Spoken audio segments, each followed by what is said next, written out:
Assalamualaikum warahmatullahi wabarakatuh. Perkenalkan, saya Bayu dari SMP 14 Bekasi. Ingin menceritakan sebuah dongeng yang berjudul Kuya Jeung Monyet. Mohon disimak.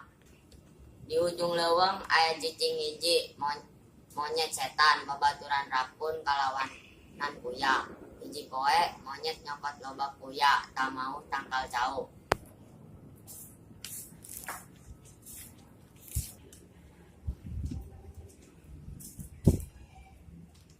Kuya, hayu orang melak takang jauh.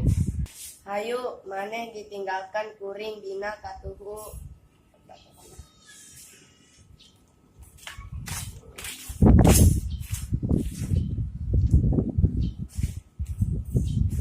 Dinten ku poe saban poe kuya palakon parawatan harus naker tangkal jauh.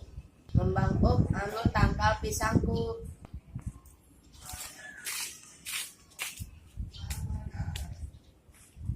Monyet ungkul ningali paropolah.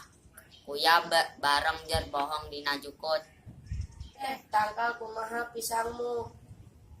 Kuring hariwang tangkal disangkut teu ditanggung buah. Bulan robah jadi bulan, palakon khusus tangkal jauh, tega buah kuya. Buah anu badang sanajan hiji tangkal leutik. Anjeunna bakal diondong babaturan bisa diondong kana pesta wan pisang. Sarta tangkal jauh tumuwuh monyet anu kacida gedena tepi teu tega buah. Tutuwuhan jauh kuya teh siap dipanen. Kumaha bisa Fedi pisang itu ieu? Kumaha bisa Fedi pisang ieu? Kumaha bisa Fedi pisang ieu? Jangan lupa komen, like, dan subscribe. Ya.